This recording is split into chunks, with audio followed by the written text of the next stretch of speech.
Non, je profite pour demander à Fauzi comment s'appelle le nom du salon sur Bailux, comment il s'appelle? Car j'ai pas pu entrer avec le code que tu m'as donné. Comment s'appelle le salon? J'apprends l'islam ou là apprendre l'islam? طيب, il dit, Ibn al-Qayyim rahimahullah ta'ala dit, puis attachez-vous à la brèche des mains et des pieds et empêchez de saisir ou de cheminer vers ce qui vous nuira. Sachez que votre plus grand soutien à la surveillance de ces brèches consiste à établir un pacte avec l'âme incitatrice au mal. Ainsi, aidez-la et cherchez son aide. Accordez-lui et demandez-lui qu'elle vous accorde. Soyez à ses côtés dans la guerre contre l'âme sereine. Soyez aux côtés de l'âme incitatrice dans la guerre contre l'âme sereine. Efforcez-vous de la briser.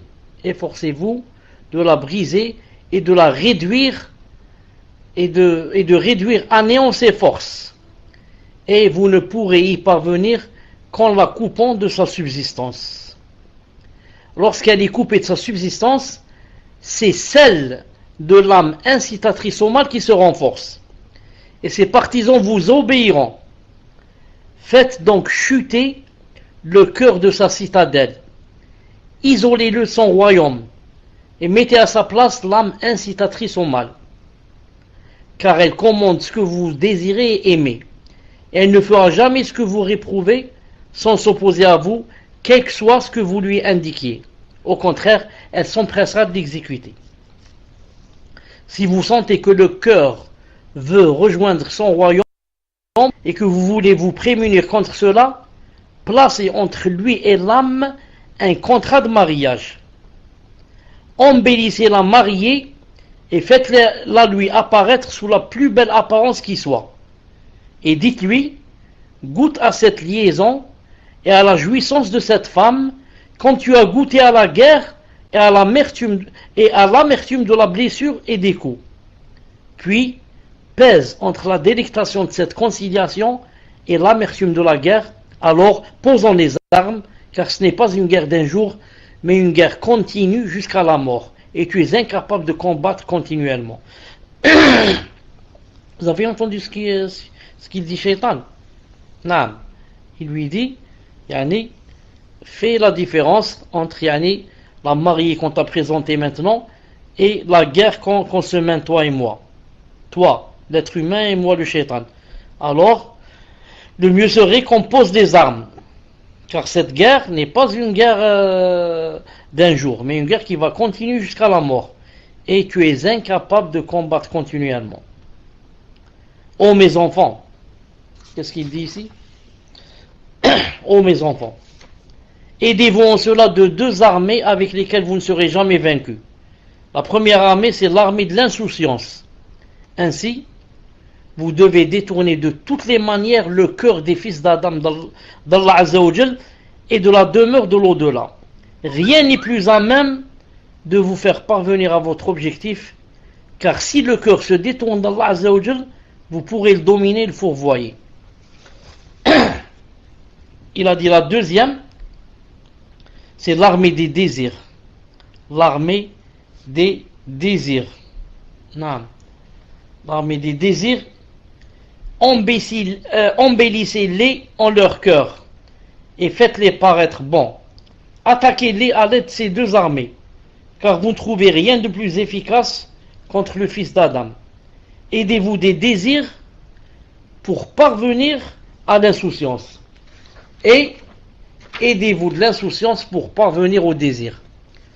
Rapprochez les insouciants, puis aidez-vous d'eux contre celui qui mentionne Allah Azza wa Jal. Un seul pourra vaincre 5, car les insouciants sont accompagnés de démons, si bien qu'ils sont au nombre de 4. Et le démon de celui qui mentionne Allah Azza wa Jal est avec eux. Il a dit un seul insouciant peut vaincre 4 autres. Pourquoi? Parce qu'il a des démons avec lui.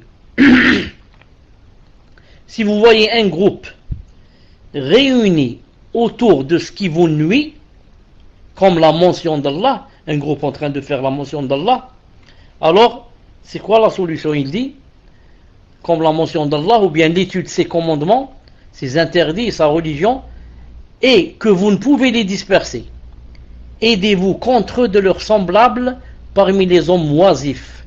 Rapprochez-les d'eux et troublez-les à travers eux. Subhanallah al-Azim. Il y a des gens qui sont, masha'Allah, assis en train de dire Allah a dit, son prophète a dit.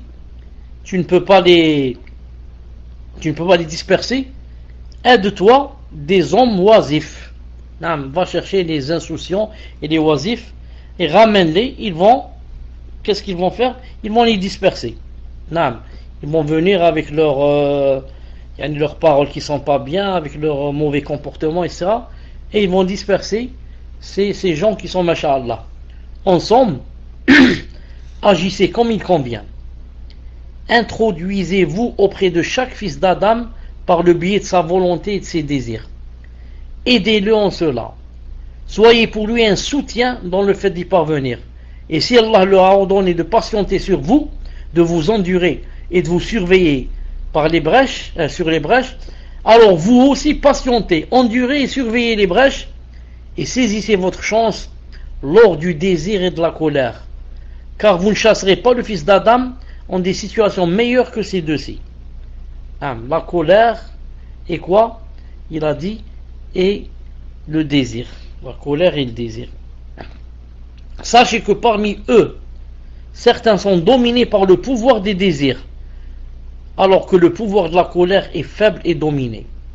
Alors empruntez avec eux le chemin des désirs et laissez le chemin de la colère. Et chez d'autres, c'est le pouvoir de la colère qui domine. Mais ne délaissez pas pour autant la voie des désirs et ne délaissez pas cette brèche. Car celui qui ne se contrôle pas lors de la colère ne se contrôlera pas lors du désir.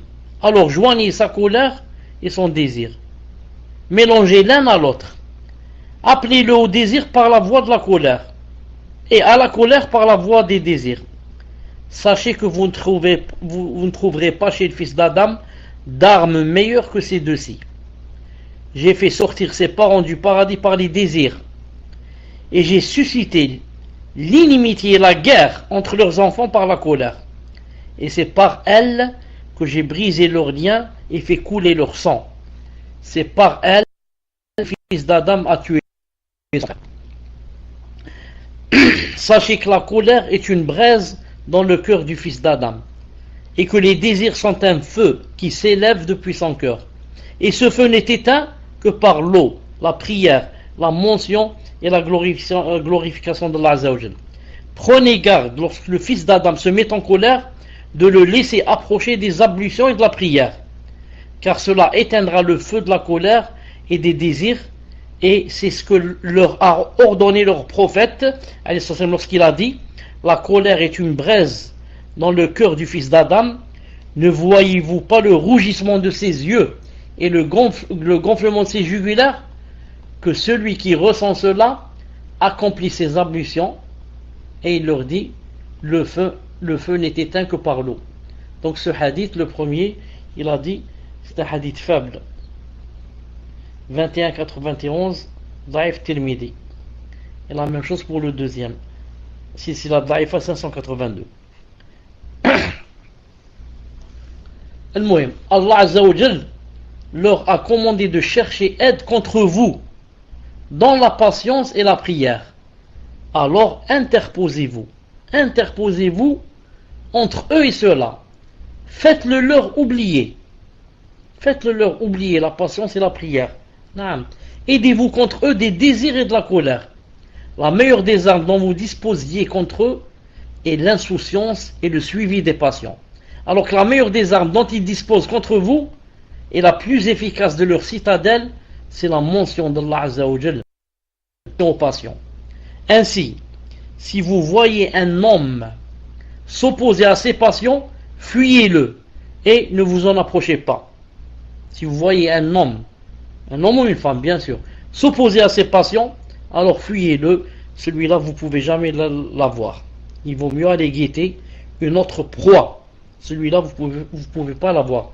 Ensemble, les péchés et désobéissances sont les armes que l'homme offre à ses ennemis, par lesquelles il les aide contre lui-même, et ainsi il le combat avec ses armes et il se tient avec eux contre sa propre personne, ce qui est le summum de l'ignorance. Comme a dit quelqu'un, il a dit, les ennemis ne peuvent causer autant de tort à l'ignorant que l'ignorant ne s'en cause à lui-même. Il dit, c'est étonnant. Il est étonnant de constater que l'homme s'efforce d'avilir son âme alors qu'il prétend l'honorer. Il s'efforce de la priver de ce qui lui revient de plus élevé et de plus noble alors qu'il prétend le lui accorder. Il s'efforce de l'humilier, de la rabaisser, de la salir alors qu'il prétend l'élever et l'agrandir.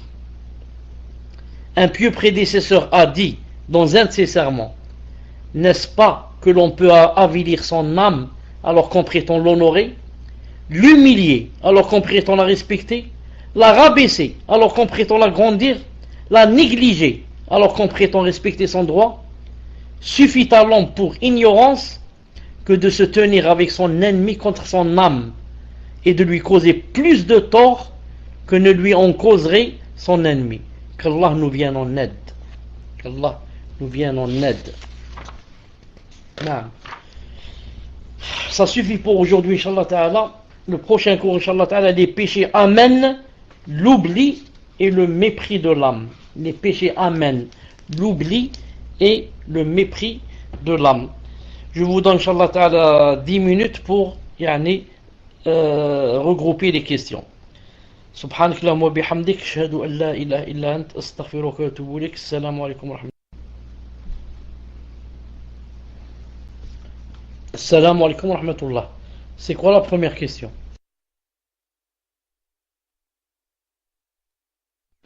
Wa alaykum salam wa rahmatullahi wa barakatuh. Ya Cheikh, nous allons commencer par la question numéro 1. Déjà, est-ce que vous m'entendez, Ya Cheikh? Est-ce que vous avez du son? Est-ce que le son est correct?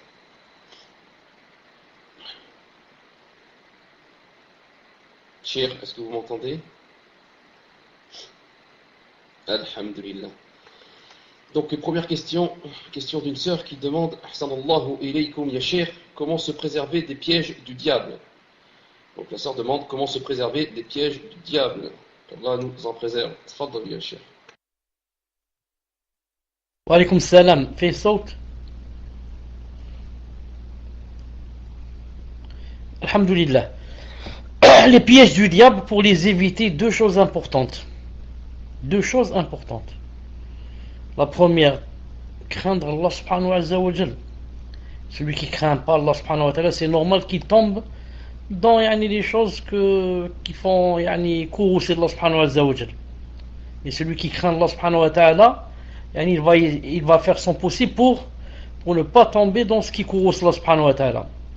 Mais comme la crainte ne suffit pas à elle-même, non, je veux craindre Allah subhanahu wa ta'ala, mais je ne sais pas comment. Je ne connais pas les bid'ah, je ne connais pas les péchés. C'est pourquoi la deuxième condition, c'est quoi? C'est la science. Apprendre son din. Maintenant, quand je sais que telle chose, par exemple, est haram, et que je crains Allah subhanahu wa ta'ala, je peux l'éviter bi'idhnillah subhanahu wa ta'ala. J'ajouterai même qu'il y a une troisième chose, c'est de demander à Allah subhanahu wa ta'ala d'aider. Car si Allah subhanahu wa ta'ala aide la personne, comme il a dit dans le hadith, je serai sa main, je serai son pied, je serai ses yeux, je serai son oui, je serai sa vue, comme le hadith authentique qu'on a cité hier. Donc dans ce cas, alhamdoulilah, il sera éloigné de tomber dans les pièges de Iblis. Qu'Allah subhanahu wa ta'ala nous préserve. Tfaddal.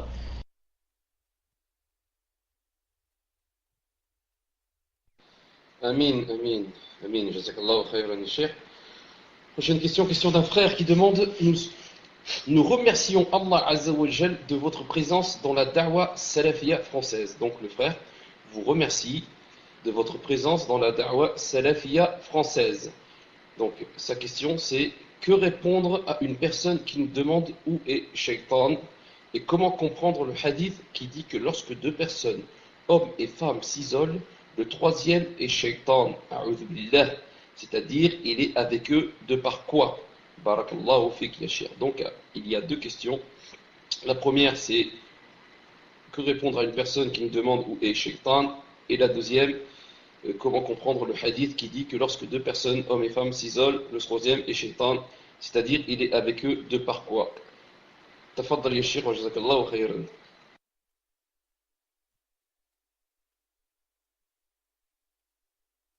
Pour la première question, Inch'Allah Ta'ala, qui dit que pendant une personne qui nous demande où est Shaitan, le prophète sallallahu alayhi wa sallam, dans son récit avec Ibn Sa'id, et qui s'appelle aussi Ibn Sayyad, c'est une personne que le prophète sallallahu alayhi wa sallam a eu peur que ça soit l'antéchrist, Masih ad-Dajjal. Donc il est allé le guetter pour savoir si c'était lui ou pas. Et entre autres, il lui a dit: qu'est-ce que tu vois?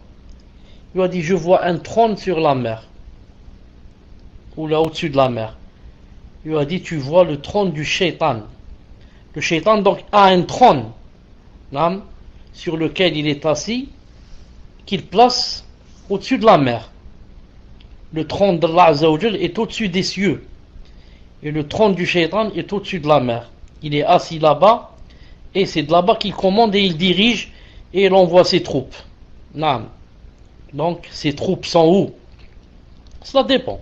Il a envoyé celui-là pour dévier celui-là, il a envoyé celui-là pour qu'il fasse telle chose de haram, il a envoyé celui-là spécialement pour essayer de divorcer entre ce couple. Et il y en a d'autres qui n'ont pas de mission spéciale, ce sont des errants. Ils marchent comme ça dans la rue et voient où il y a un problème. Ils essayent d'être là-bas pour faire tomber les gens dans la colère d'Allah subhanahu wa ta'ala. Par rapport à la deuxième question, lorsque, comme a dit le hadith, lorsque deux personnes, hommes et femmes, s'isolent, le troisième est shaitan, c'est-à-dire il est avec eux de par quoi? Il est avec eux de par sa présence, car c'est pas obligé. Maintenant, je donne un exemple. Je suis là en train de faire le cours. Bon, c'est pas obligé qu'il soit avec moi. Mais maintenant, si je m'isole avec une femme, khlas, il faut qu'il soit avec nous. Il sera le troisième. Donc il sera avec nous. Et en même temps, il sera avec nous avec ses pièges et ses incitations au haram et ses waswas et tout ce qui mène à la déviation, tout ce qui mène au péché. Donc, quand un homme et une femme s'isolent, le troisième, c'est le shaitan. Et donc nous sommes trois, nous ne sommes plus deux, nous sommes trois. Et il va un instant aller du côté de l'homme et lui dire des choses dans son oreille, ensuite aller du côté de la femme et lui dire des choses dans son oreille, jusqu'à ce qu'il essaye de les faire tomber dans le haram, qu'Allah subhanahu wa ta'ala nous protège. Naam. Wallahu azza wa jal a'lam. Tfaddal pour la troisième question. Et cite les numéros, barakallahu fik. Amin, jazakallahu khayran ya Sheikh. Nous allons passer à la question numéro 3, question d'une sœur. Donc la question numéro 3. Qu'Allah vous préserve et vous récompense, ya Sheikh. Est-ce que le fait de repenser à des péchés dont on a fait tauba, tout en ressentant un mal en nous, veut dire que le repentir n'a pas été accepté? Tfaddal ya Sheikh wa jazakallahu khayran.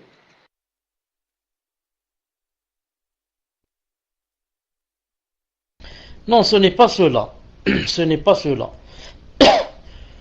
Une personne peut faire un péché, un grand péché, ensuite faire le repentir sincère, et il est accepté, bi'idhnillah ta'ala, il peut être accepté, bi'idhnillah ta'ala, ensuite à une certaine phase, à un certain moment, il arrive que la personne faiblisse de nouveau, et commence à penser de nouveau à ce péché.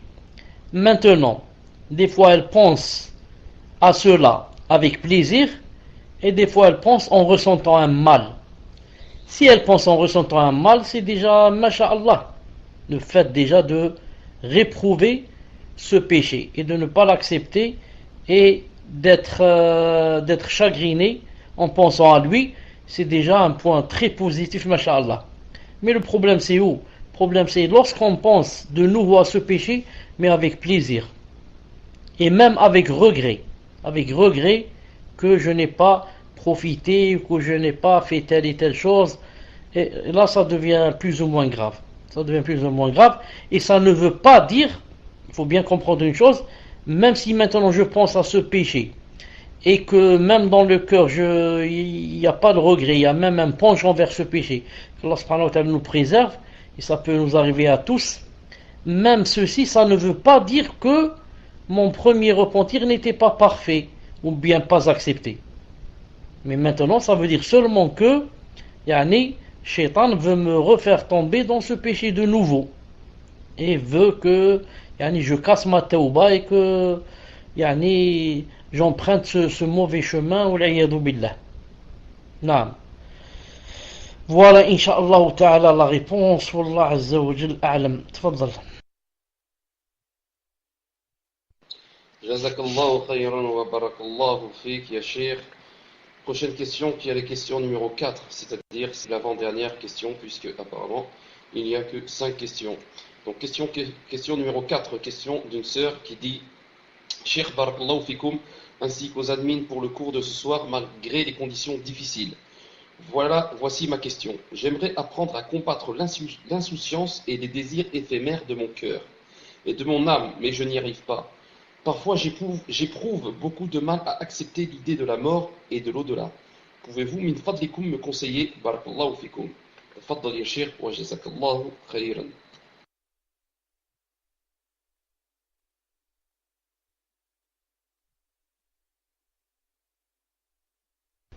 À la fin, la personne dit: bon, je n'y arrive pas. Parfois, j'éprouve beaucoup de mal à accepter l'idée de la mort et de l'au-delà. Pouvez-vous me conseiller? Barakallahu fikum.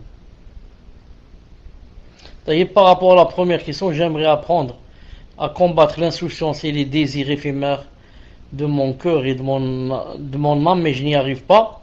La réponse, c'est une grande guerre. C'est un grand djihad. Le djihad de l'âme. Comme a dit Ta'ala: وَالَّذِينَ جَاهَدُوا فِينَا لَنَهْدِيَنَّهُمْ سُبُلَنَا. Attendez, je vais voir comment ils ont traduit ce verset. Bi'idhnillah ta'ala, une seconde. لَنَهْدِيَنَّهُمْ سُبُلَنَا. لَنَهْدِيَنَّهُمْ. Donc, dites-moi si le verset s'est affiché. وَالَّذِينَ جَاهَدُوا فِينَا لَنَهْدِيَنَّهُم سُبُلَنَا وَإِنَّ اللَّهَ لَمَعَ الْمُحْسِنِينَ. Ankabut 69. Et quant à ceux qui luttent pour notre cause, nous les guiderons certes sur nos sentiers. Allah est en vérité avec les bienfaisants. Le prophète sallallahu alayhi wa sallam, dans un hadith authentique rapporté par Imam Ahmed et authentifié par Sheikh Al-Albani rahimahullah ta'ala, il a dit, en parlant de ce verset, en récitant ce verset, il a dit: et quant à ceux qui luttent pour notre cause, nous les guiderons certes sur nos sentiers. Il a dit: Jahadu anfusahum fi dhatillah. Ce sont ceux qui font le djihad à leurs âmes, fi dhatillah, pour Allah subhanahu wa ta'ala. Il a dit anfusahum. Il a dit ils ont fait le djihad à leur âme. Donc je disais, c'est une grande guerre, le djihad de l'âme, le djihad des passions, le djihad des désirs. Depuis qu'on se lève le matin jusqu'au soir, on est en guerre. Et quand on va se coucher, chacun de nous, ou bien il est gagnant dans sa guerre, ou bien il est perdant. Ou bien il est gagnant dans sa guerre, ou bien il est perdant. Il regarde seulement et il fait un petit bilan. Est-ce qu'il a prié les 5 prières à l'heure? Si c'est un homme, il les a priées à la mosquée. Ce jour-là, je n'ai pas fait des grands péchés. Ce jour-là, j'ai fait des choses que Allah subhanahu wa ta'ala aime, mais comme ça. Alhamdulillah. Donc, j'ai gagné cette guerre aujourd'hui. Je remercie Allah subhanahu wa ta'ala et je lui demande qu'il m'aide pour demain. Et comme ça, demain, 2e jour, 3e jour, 4e jour, ensuite ça va faire un mois, des années, et jusqu'à ce que tu meurs. Tu es en pleine guerre, du matin jusqu'au soir, avec ton âme, avec les shayatins, avec les désirs, avec les âmes, avec les désirs, avec ton âme. Donc, la personne, quand elle dit si je n'y arrive pas, si tu n'y arrives pas, ça veut dire que tu ne fais pas vraiment les efforts nécessaires. Penserais-tu que Allah subhanahu wa ta'ala nous demande une chose qu'on ne puisse pas faire? Et c'est lui qui dit لا يكلف الله نفسا إلا وسعها لا يكلف نفسا إلا ما أتاها. نعم. Donc c'est impossible qu'Allah Ta'ala dise qu'il ne charge pas yani, une âme plus qu'elle n'en puisse porter, et de l'autre côté qu'il te dise yani, de combattre tes âmes, combattre tes désirs et tes passions. Donc s'il dit ça, ça veut dire que ça se fait. Mais nous, on est insouciants, et on se laisse aller, et on ne fait pas d'efforts, et on ne prend pas des sabab, et on ne prend pas des causes. Non. Si Allah subhanahu wa ta'ala voit de toi, dans ton cœur, que tu veux faire les causes, et que tu veux avancer, et que, alhamdoulilah, tu fais des efforts, Allah subhanahu wa ta'ala te donnera l'issue favorable. Car il aime les repentants, il aime tawabin, il aime les bienfaisants, il aime ceux qui cherchent yani, son paradis, il aime ceux qui cherchent son ravissement. Donc, c'est pour ça que si nous on fait des fautes et on fait des grands péchés, qu'est-ce que ça veut dire? Ça veut dire que Allah subhanahu, c'est pas le shaitan qui nous a vaincus, mais Allah subhanahu wa ta'ala nous a délaissés. Allah ta'ala, quand il te délaisse, il délaisse une personne, il se détourne d'elle, elle est dans la perdition. C'est le shaitan avec ses enfants qui vont sauter sur elle. Mais si une personne yani, s'accroche au câble d'Allah subhanahu wa ta'ala avec sincérité, alors Allah subhanahu wa ta'ala c'est lui qui la protège. Donc c'est une question de sincérité et d'effort, et de faire des efforts pour yani, s'accrocher au maximum, et Allah subhanahu wa ta'ala donne la solution bi'idhnillahi ta'ala. Tfaddal. Jazakallahu khayran ya Cheikh. Donc c'est la 5e et dernière question. Mais après, si vous le permettez, ya Cheikh, on aurait bien aimé une nasiha de votre part. Donc je vous pose la 5e et dernière question. Et bi'idhnillah, après, si vous le permettez, nous souhaiterions une nasiha bi'idhnillah et un conseil pour nos frères et sœurs. Donc la 5e question, Ahsan Allahu ilaykum, ma question porte sur la colère et les péchés qu'elle peut engendrer notamment les cris et les insultes. Comment faire pour s'en préserver, surtout quand il s'agit de crier sur ses propres enfants et que l'on n'a pas la présence d'esprit de dire al-isti'ada, c'est-à-dire de dire a'udhu billahi minash shaitanir rajim, demander la protection d'Allah Azza wa Jal, ni de faire l'ablution, ni de s'asseoir conformément au hadith. Et sachant les répercussions que cela peut avoir sur son enfant, est-ce que cela fait partie des grands péchés? Enfin, peut-on espérer que la tawba annulera ces mauvaises répercussions de tristesse et de mauvais caractère? Qu'Allah nous aide dans l'éducation de nos enfants, de nos chers enfants. Amin. Barakallahu fikum ya Cheikh. Tfaddal ya Cheikh, jazakallahu khayran.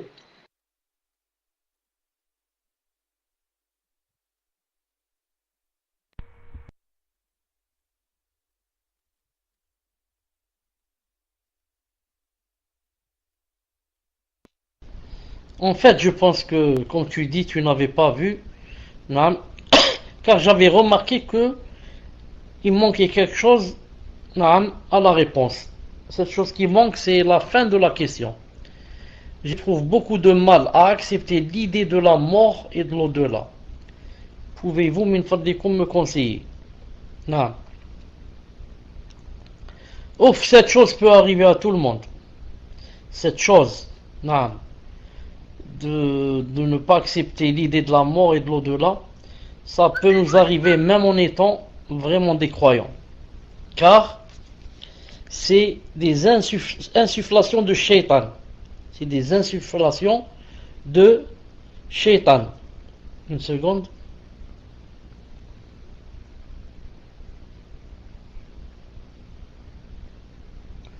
Est-ce que vous m'entendez bien? Est-ce que vous m'entendez bien? Non.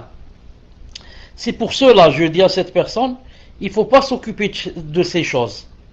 Il ne faut pas s'occuper de ces choses. Car si la personne va s'asseoir comme ça et penser à la mort et qu'est-ce qu'il y a après la mort, et comme tout à l'heure on était assis avec des frères, après Salat al-Isha, et l'un de nous a rapporté que il y a des kuffars, et entre parenthèses il y a même des musulmans qui disent ça, que Allah Ta'ala leur pardonne, ils disent le kafir quand on le met dans la tombe. Non?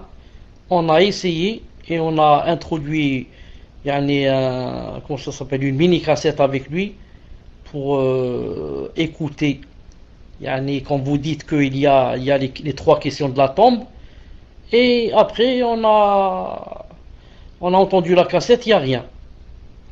Et vous dites qu'il s'assoit, que deux anges vont le faire asseoir avant cela pour lui poser 3 questions. Alors on a mis sur son front, le front du défunt, on a mis sur son front un peu de mercure. Un peu de mercure. Et vous savez, que le mercure, il bouge vraiment. Et que donc, par conséquent, on a réouvert la tombe et on a trouvé que le mercure n'a pas quitté sa place. Alors que si il y avait vraiment des anges qui l'avaient assis, donc on n'aurait pas trouvé le mercure sur son front. On l'aurait trouvé, par exemple, par terre, sur ses genoux. Là. Tout ça, c'est quoi? Tout ça, c'est Shaitan. C'est Shaitan qui leur dit comme ça et qui veut leur faire croire que donc c'est une preuve qu'il n'y a rien dans la tombe et par conséquent aussi qu'il n'y a pas l'au-delà. Vous avez compris?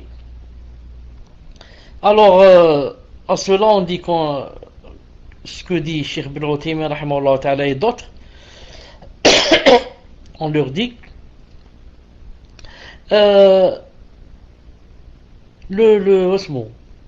quand on dort, hein, quand on est en plein sommeil, vous savez que le fait de dormir, on a dans le dîn, ça s'appelle la petite mort. Non, ça s'appelle la petite mort. Et quand on va mourir pour de bon, on va mourir, ça s'appelle la grande mort. Donc, dans la petite mort, quand on dort, des fois, il nous arrive de crier, de hurler, de pleurer, de rire, de sentir de la joie, de sentir des chagrins, d'avoir des frissonnements, d'avoir je ne sais quoi, de se sentir qu'on est en train de courir, qu'on est en train de tomber, qu'on est tout ceci, alors que tu peux te mettre debout devant cette personne qui est en train de rêver de ces choses-là, là tu vas voir que elle est intacte. Elle n'a pas bougé de sa place, ni elle rit, ni rien. Subhanallah. Alors que la personne, quand elle va se réveiller, ou bien elle a vécu un calvaire, mais elle dit alhamdoulilah que c'est pas vrai, alhamdoulilah que je me suis réveillé, ou bien elle vivait vraiment dans le paradis. Elle mangeait, elle buvait, elle riait, elle faisait mille et une choses qui lui plaisaient. Et pourtant, si on va la voir, on va dire que c'est pas vrai. Tu n'as pas bougé de ta place. Alors ça, elle est morte, seulement la petite morte. La petite mort. Qu'en est-il de la grande mort? C'est pour ça que, comme dit Cheikh Ibn Uthaymin, il dit les choses de l'au-delà, on ne peut pas faire analogie entre les choses de l'au-delà et les choses de ce bas monde. C'est pas possible. C'est pas possible de faire analogie et de dire donc, puisque dans ce bas monde ceci, cela, donc dans l'au-delà, ça doit être ceci, cela. Non, c'est pas vrai. Ça, c'est un autre monde qui se base sur quoi? La croyance. La croyance de l'invisible. Tu crois en l'invisible. C'est ça, il n'y a pas autre chose. Tu ne vois pas ce qu'il y a dans la tombe et personne ne peut te raconter, mais il y a ça dans le Coran et dans la Sunna. Est-ce que maintenant tu crois en ça ou tu ne crois pas? Allah subhanahu wa ta'ala, personne ne peut le voir dans ce bas monde. Ça? Mais est-ce que tu crois qu'il existe ou il n'existe pas? Dans l'au-delà, il y a mille et une choses. Il y a le paradis, il y a le sérat, il y a le pont, il y a la passerelle, il y a la vasque céleste. Il y a des choses. Tu crois ou tu n'y crois pas, c'est tout. Tu crois ou tu n'y crois pas. الذين يؤمنون بالغيب ويؤمنون بالغيب, qui croient en l'invisible. Je te dis, il y a des anges qui sont maintenant à droite, à gauche, au-dessus de nous. Tu crois ou tu ne crois pas, c'est tout. Je te dis, ah, c'est plein de shayatines ici, à droite, à gauche. Tu crois ou tu n'y crois pas? Non, c'est une question d'iman. Iman. Non. Sinon, non. Sinon, c'est quoi l'iman? C'est quoi la foi? La foi, c'est justement ça. Une seconde, c'est justement ça. Donc, je dis à cette personne, non, il faut éviter de penser à ces choses-là, car il n'y aura jamais de réponse. Il n'y aura jamais de réponse et il n'y aura que des waswas. Et ça finira par avoir des waswas. Mais si par contre, quand je ressens des choses comme ça, je prends le Coran et je lis, je prends des livres de la Sunna et je lis, je prends des audios des grands savants et j'écoute, alors je vais avoir bi'idhnillahi ta'ala le cœur apaisé. Le cœur apaisé bi'idhnillahi ta'ala. Qu'Allah subhanahu wa ta'ala vous aide et nous aide. Tfadlal, c'était quoi l'autre question? Elle était très longue et j'ai oublié c'est quoi les détails. Jazakallahu khayran ya Cheikh. Donc je vais relire la question, Inch'Allah. Ce qui était la 5e question. Ma question porte sur la colère et les péchés qu'elle peut engendrer, notamment les cris et les insultes. Comment faire pour s'en préserver, surtout quand il s'agit de crier sur ses propres enfants, et que l'on n'a pas la présence d'esprit de dire l'isti'ada, ni de faire l'ablution, ni de s'asseoir conformément au hadith, et sachant les répercussions que cela peut avoir sur son enfant. Est-ce que cela fait partie des grands péchés? Enfin, peut-on espérer que la tawba annulera ces mauvaises répercussions de tristesse et de mauvais caractère? Qu'Allah nous aide dans l'éducation de nos enfants, de nos chers enfants. Barakallahu fikum. Tfadal ya Cheikh.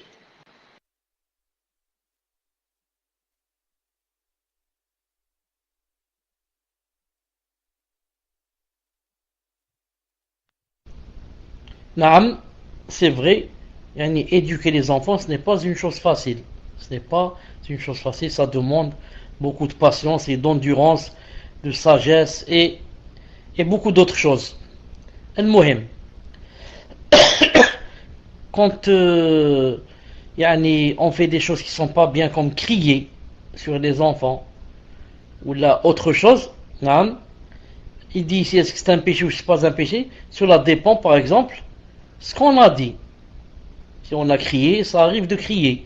Si on a dit tais-toi, tout le monde dit ça. Si on a dit imbécile, tout le monde dit ça. Mais est-ce que la personne peut-être va dire des choses plus graves, comme par exemple a'udhu billah, comme certains qui insultent la religion ou insultent. Il peut sortir de l'islam. Donc on ne peut pas dire comme ça en général, mais on doit savoir ce qu'a dit la personne exactement. Mais si elle dit des choses normales, lorsqu'elle s'énerve, des choses que je viens de citer, comme imbécile ou tais-toi, ou je ne sais pas, idiot, ou des choses pareilles, ça, quand on s'énerve, on ne peut pas se retenir. C'est pour ça que le prophète,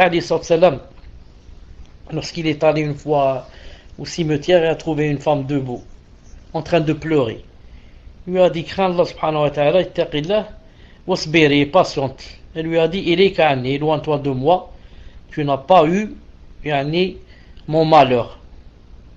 Et le prophète, quand il est parti, alors les sahaba ont dit à cette femme, tu dis une chose pareille au prophète, elle a dit, Wallah al-Adim, je ne savais pas que c'était lui. Elle est allée vers lui à la maison pour s'excuser. Il lui a dit, innama sabru inda sadmati al-ula.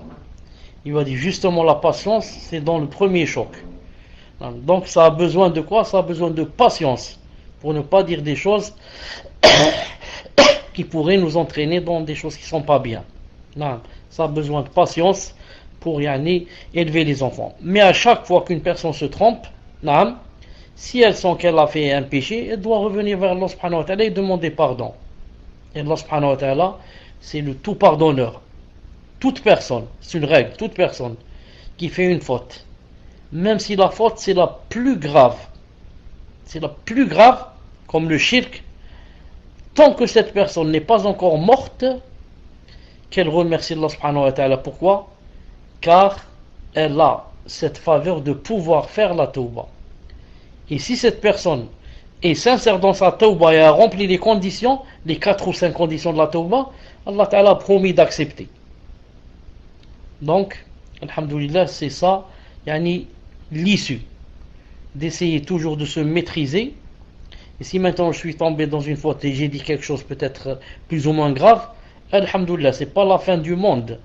C'est toujours, yani, Allah Ta'ala m'a ouvert la porte de faire quoi? De faire la tawba. La fin du monde, c'est quand les grands signes vont apparaître. Là, je ne peux plus faire tawba. Mais tant que les grands signes n'ont pas apparu, alhamdoulilah. Donc je peux faire tawba et demander à Allah subhanahu wa ta'ala pardon. Naam. Tfadlal, as-tu autre chose à dire?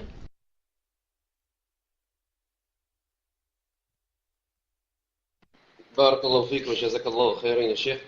Donc les questions sont finies, mais par contre, plusieurs personnes auraient voulu une nasiha par rapport, donc à Cheikh, je vous lis, Cheikh, face aux actes terroristes qui se sont passés en France, un des conseils des gens de science pour les sœurs était de ne pas sortir sauf en cas de grande nécessité. Mais le souci, ya Cheikh, c'est qu'il y a certaines sœurs qui sont seules et qui vivent seules et qui ne peuvent pas se permettre de ne pas sortir pour faire, par exemple, les courses ou aller chercher leurs enfants ou d'autres choses. Donc, que conseillez-vous à ces sœurs? Wa barakallahu fik ya Cheikh wa jazakallahu khayran.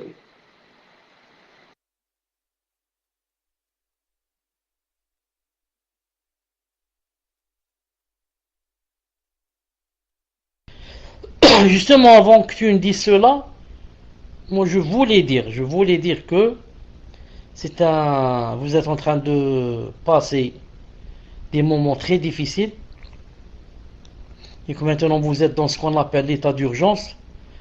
Et l'état d'urgence, vous savez que ça veut dire qu'il n'y a plus de loi. Il n'y a plus de loi.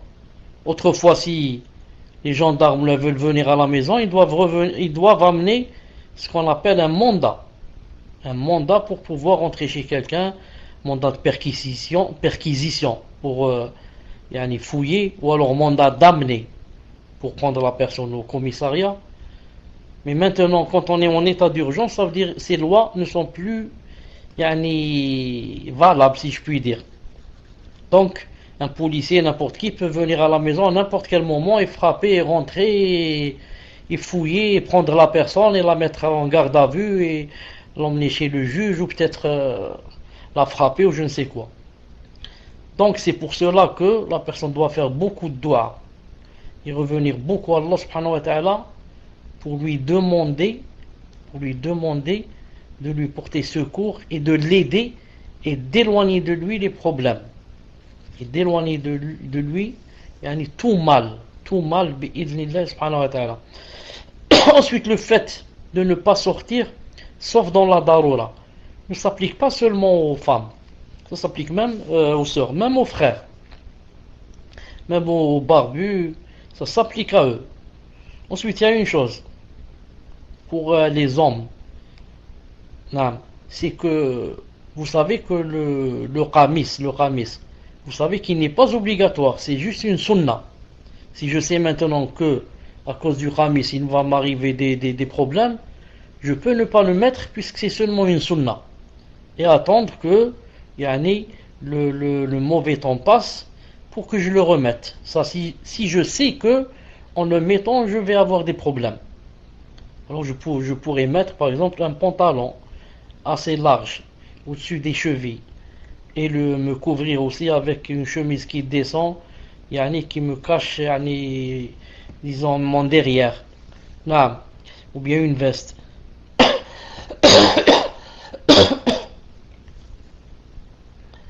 Le postérieur, jazakallahu khairan. Voilà. Comme je parlais aussi, je donnais aussi un conseil tout à l'heure aujourd'hui à une sœur. Je disais, Wallah al-Azim, le moindre mal, par exemple, maintenant, je pense, ça c'est juste un avis, peut-être je me trompe. Si je me trompe, reprenez-moi. Pour ceux qui ne peuvent pas faire hijra dans un pays musulman, le moindre mal serait par exemple d'être en Angleterre. D'être en Angleterre que d'être en France. Parce que c'est en France que ça s'est passé cette chose. En France, c'est connu qu'il y a beaucoup de racistes. C'est connu ça. Qu'il y a beaucoup de racistes et qui déjà sans sans que ces attentats aient lieu, ils sont islamophobes. Ils détestent l'islam. Même là-bas en Angleterre, il y a des islamophobes en augmentation. Allahu alam. Vous connaissez ça mieux que moi. Une femme poussée sur le rêve. Allah yahfadna. qu'Allah subhanahu wa ta'ala nous protège tous.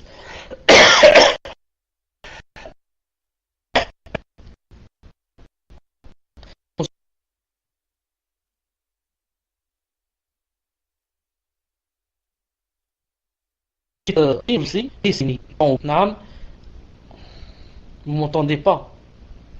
Je disais, on est passé en Algérie 10 ans, ou 10 ans et un peu plus, en état d'urgence. Et vraiment, vraiment, plus 10 ou 100 fois plus grave que ce qu'il y a chez vous. Vraiment très grave. Très très grave. Et alhamdoulilah, celui auquel Allah subhanahu wa ta'ala a donné une vie longue, il est toujours vivant. Et celui auquel Allah subhanahu wa ta'ala a voulu mettre un terme à sa fin, il est mort. Qaddarallahu ma shafa'al. Al-Muhim, une sœur dit, excusez-moi pour le djilbab, que devons-nous faire? Allahu a'lam, pour le djilbab, vous devriez aller contacter des savants. Vous devriez aller contacter des savants. Aussi pour le niqab. Un niqab, c'est encore plus grave.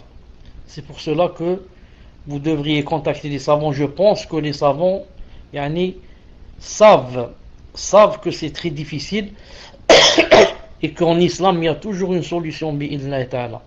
Et qu'en islam il y a toujours une solution bi'idhnillahi ta'ala. Quant à celles qui ont pris de l'avis que le niqab n'est pas obligatoire et qu'il est tout juste sunnah, comme a dit Cheikh Al-Albani rahimahullah ta'ala, dans ce cas il n'y a aucun problème. Donc celle-là elle peut l'enlever parce qu'elle l'a pas mis comme quoi c'est obligatoire, mais elle l'a mis comme quoi c'est seulement sunnah.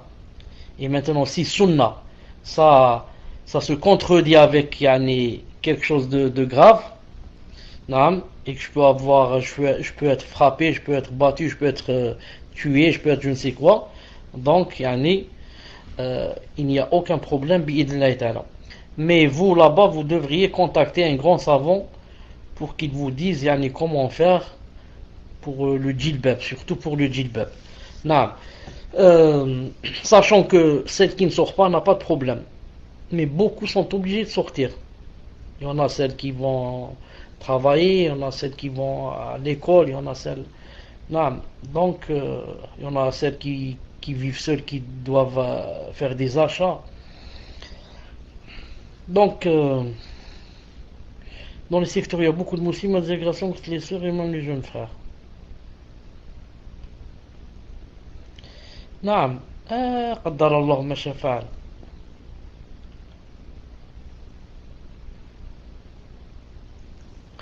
Une sœur qui a travaillé a dû arrêter son travail car elle ne se sentait pas en sécurité. J'allais dire une chose avant que j'oublie. N'oubliez pas que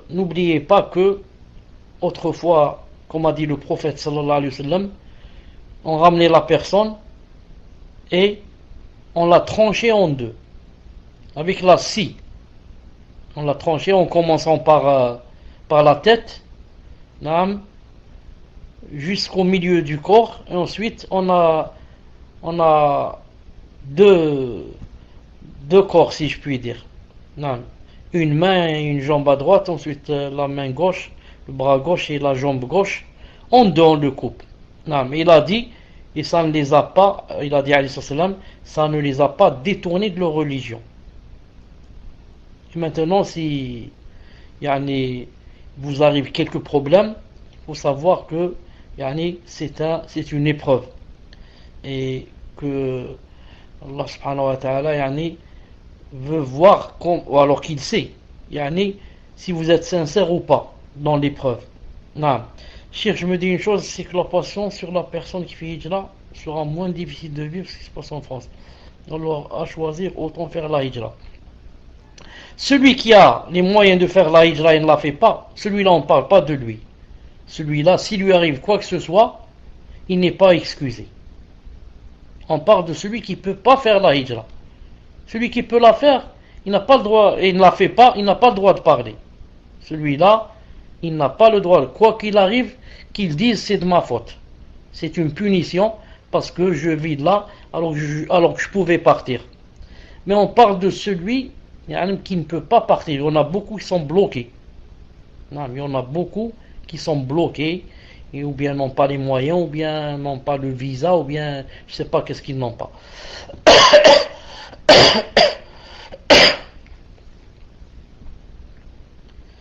Quel conseil pouvez-vous donner aux sœurs qui vont au cours dans la mosquée, soit entre sœurs, pour les cours donnés par les frères, en sachant qu'il y a beaucoup de cours sur eux? Je donne un conseil à celles, et peut-être même à ceux, qui vont dans les cours, dans les mosquées ces temps-ci, de s'en abstenir. Surtout les sœurs, jusqu'à ce que passe ce mauvais temps, bi'idhnillahi ta'ala. Car il doit passer bi'idhnillahi ta'ala. Inna ba'd al-usri yusran. Mais je conseille, en ces temps-là, de ne pas se regrouper. Non. Vous êtes dans une mosquée, il se peut que quelqu'un vienne et qu'il tire une rafale ou il jette une bombe là, il part.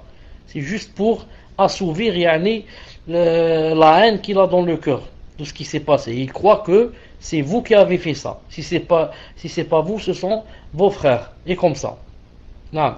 C'est pour ça que je conseille aux sœurs, surtout, ces temps-ci, de délaisser les groupements, que ce soit court ou autre, jusqu'à ce que passe, Inch'Allah Ta'ala, cet orage, et qu'Allah Subhanahu wa Ta'ala fasse une solution.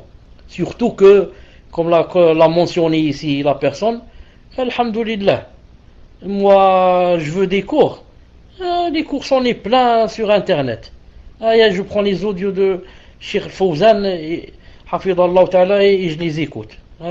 Cheikh Salah El-Cheikh, ses cours et je les écoute. Et comme ça, il y en a des dizaines et des centaines. En arabe, en français, plein de prêcheurs en français qui sont sur la sunna, alhamdulillah. Ça, ce n'est pas une cause. Naam. Tfadal. Certains ennemis de l'islam attendaient un événement comme celui-là pour attaquer le musulman. Bien sûr, certains attendaient avec grande joie. Naam. Pourquoi? Pour se venger. On a beaucoup qui sont maintenant très contents. Très contents. Et que,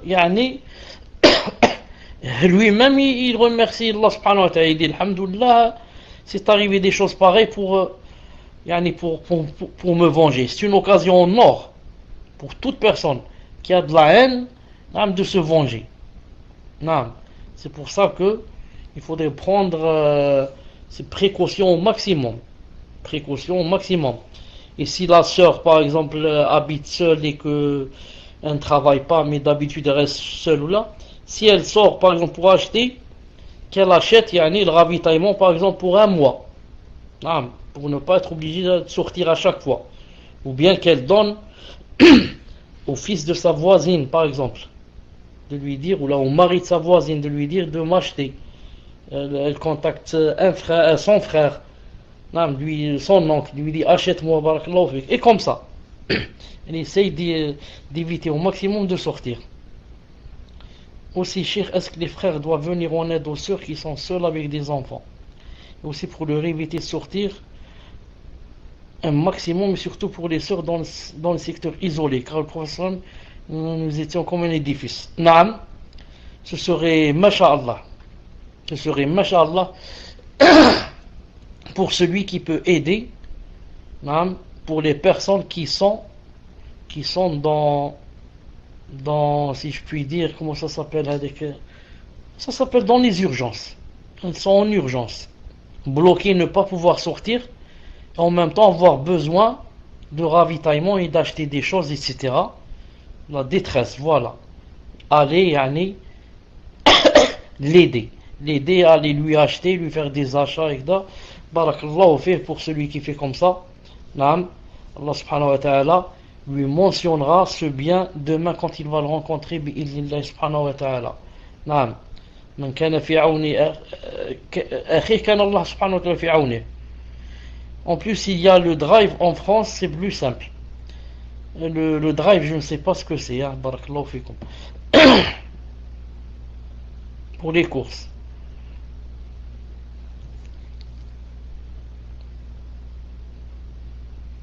Fait les courses sur le net. Alhamdulillah. S'il y a ça, c'est une ni'ma. Et on va les récupérer. Moi je croyais qu'on pouvait les envoyer par le net. Je croyais que tu écris quelque chose sur Google et il t'envoie du lait, il t'envoie. Non. Malish. Ça viendra, Inch'Allah ta'ala, avec cette technologie. Hein. Allah alam, ça va venir. Et en même temps, pour ceux qui ont fait la hijra et qui sont déjà au Maroc, en Algérie, en Tunisie, enfin dans un pays musulman, maintenant ils doivent se réjouir. Et ça sera pour eux, yani, un encouragement. Ça sera pour eux un encouragement. Car il y en a beaucoup qui viennent ici et commencent à faiblir. Et dire je ne sais pas si je dois revenir, pas revenir, mais maintenant quand il sait ce qui se passe là-bas et la ni'ma où il vit lui, c'est sûr que Inch'Allah ta'ala ça va l'encourager yani, à rester bi'idhnillah subhanahu wa ta'ala. Tfaddal. Ça existe, ce que vous avez dit, c'est la livraison à domicile. Non, mais moi je parlais de la livraison par internet. Non. C'est-à-dire tu vas ouvrir ta boîte mail, tu vas trouver dedans tout. Les shampoings, brosse à dents, je sais pas quoi. Tu cliques dessus, elle saute de la boîte du mail, elle saute sur la table. Non. Du halib pour les enfants. Voilà.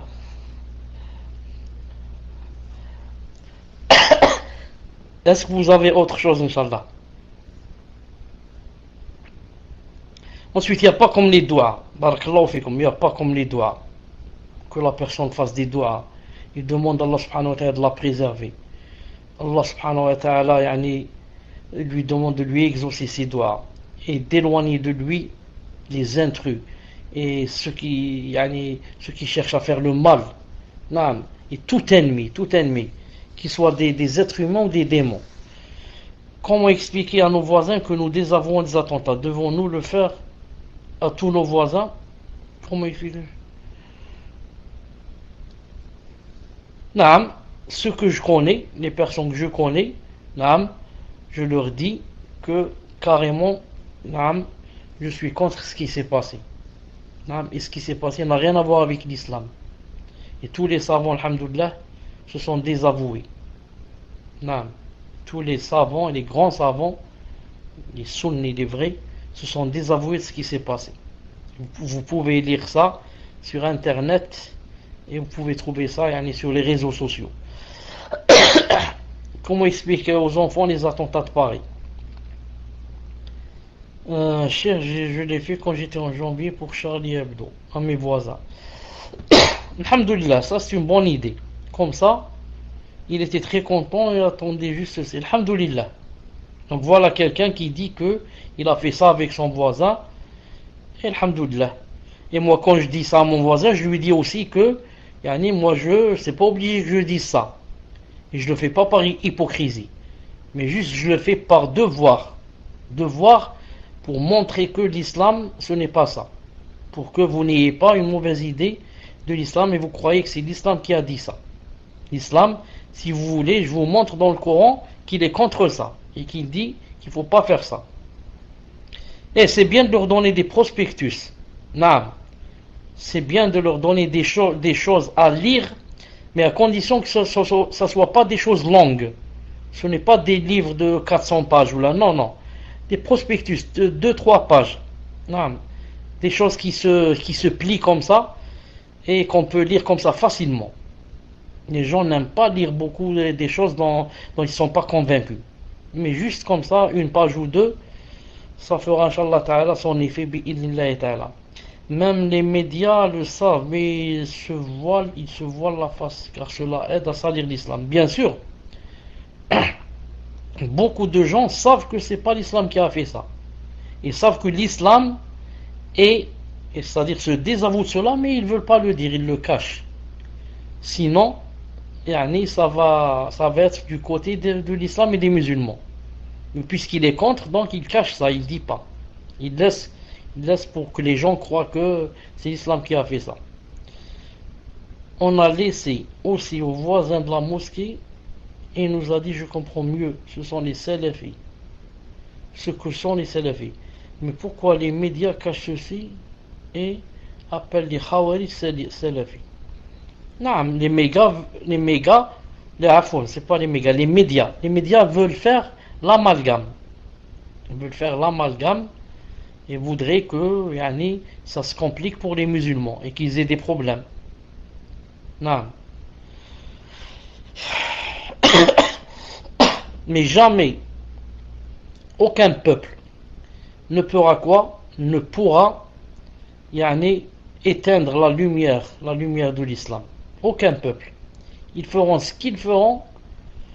Tous les pays du monde unis ne pourront pas éteindre la lumière de l'islam. Pourquoi? Parce que ça vient d'Allah subhanahu wa ta'ala. Allah ta'ala a promis que il donnera victoire à qui? À sa religion et à son parti. Non.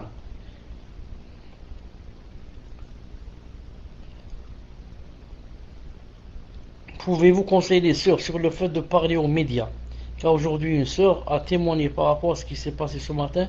Et elle est passée à la télé en racontant son djilbab sur son visage. En remontant son djilbab, peut-être pour ne pas vous dire son visage, et après cela, les ennemis ont encore insulté les sœurs, etc. Non. Ceux qui passent dans les médias, qu'ils sont frères ou sœurs, ils doivent savoir d'abord que ce n'est pas une chose, comme on dit, tashrif. Ce n'est pas parce qu'on veut t'honorer. Mais c'est une grande responsabilité. Demain devant Allah subhanahu wa ta'ala. Parce que tu vas parler au nom de l'islam. Et tu vas peut-être quoi? Tu vas peut-être donner des choses fausses. Juste peut-être pourquoi? Pour ne pas, disons pour ravir les gens. Et pour ravir ceux qui te voient. Et pour ravir ceux qui t'ont présenté. Et ceux qui t'ont amené sur le plateau. Pour ravir les gens avec lesquels tu vis. Alors que peut-être l'islam dit autre chose dans certains points. C'est pour ça que celui qui parle, vraiment, c'est une grande responsabilité pour lui. Non.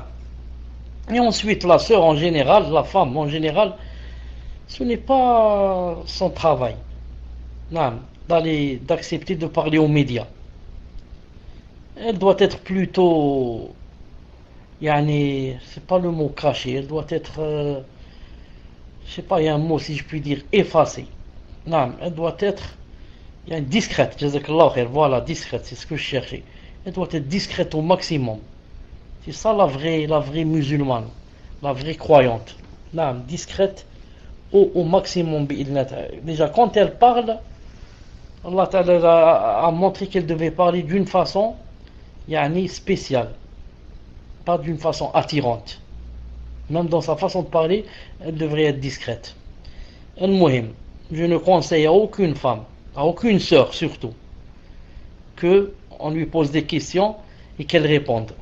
Non, Non, mais elle laisse ça bi'idhnillahi ta'ala au savant. Elle laisse ça au savant bi'idhnillahi ta'ala. Non.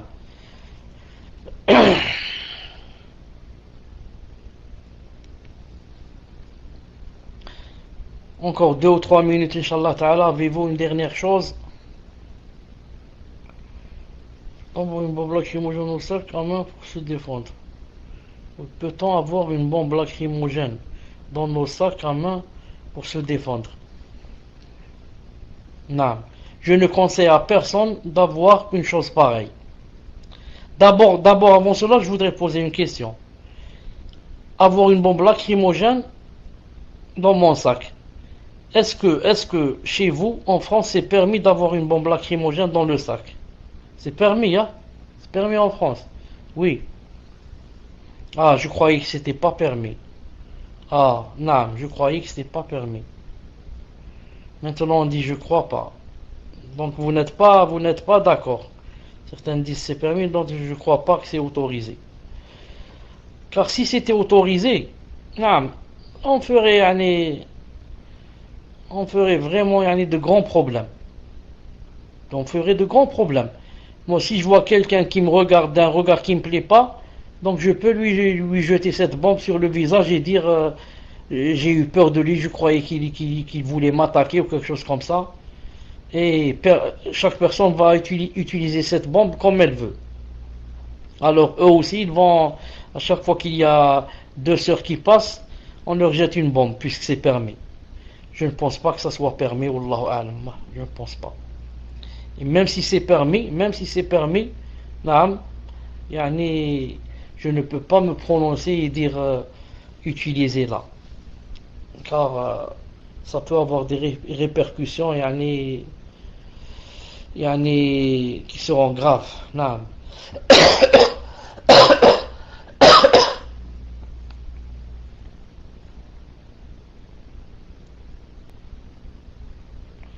Non, ce n'est pas permis. J'ai posé la question à un policier.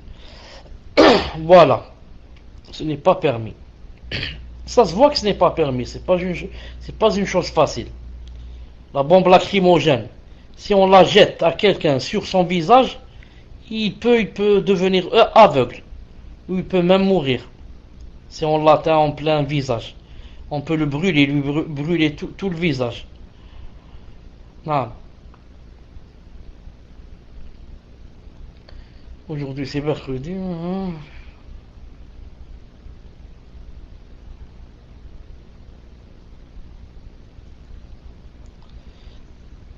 طيب, il est bientôt minuit.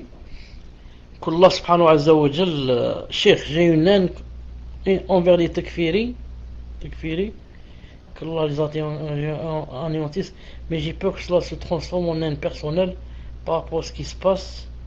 Comment ne pas tomber dedans? Non, ce n'est pas une haine personnelle. Ce n'est pas une haine personnelle, mais tu le hais parce que ce qu'il fait. Non, tu hais surtout ce qu'il fait. D'ailleurs, la preuve, tu ne connais pas cette personne. Quand on te dit telle personne a fait telle ou telle chose, c'est un takfiri, tu le connais même pas. Tu l'as jamais vu, tu connais pas son visage. Et déjà, tu le hais. Donc tu hais ce qu'il fait. Tu hais son minhaj. Tu hais sa façon de se comporter, sa façon de faire. Donc ce n'est pas une chose personnelle. Non, ce n'est pas une chose personnelle. Une chose personnelle, une haine personnelle, c'est quand c'est par exemple ton voisin, c'est un takfiri, et peut-être tu le hais parce que il a une belle voiture, il a ceci. Non, mais ça commence à devenir personnel. Je le hais à cause du takfir. Ensuite, la jalousie commence à rentrer un peu. Il a une belle voiture, il a une belle villa, il a ceci, il a cela. Mais celui-là, non. Ni je le connais, ni je l'ai vu, ni même pas en photo, je ne l'ai pas vu. Mais quand j'ai su ce qu'il a fait, je le hais pour Allah subhanahu wa ta'ala. Je le hais pour Allah subhanahu wa ta'ala, pour son minhaj. سأل الله سبحانه وتعالى العلي العظيم أن يحفظكم وأن يحفظنا جميعا وأن يكفينا شر الأعداء وأن يكفينا شر المشوشين. نعم، اللهم احفظنا يا رب العالمين. أسأل الله سبحانه وتعالى نعم أن يجعل لكم حلا وأن يوفقكم لما فيه خير الآخرة والدنيا وأن يجنب لكم كل مكروه وأن يحفظكم من كل شر ومن شر شياطين الإنس والجن. نعم، وسبحانك اللهم وبحمدك أشهد أن لا إله إلا أنت استغفرك وأتوب إليك. On se rencontre samedi, Inch'Allah Ta'ala. Assalamu alaikum wa rahmatullah.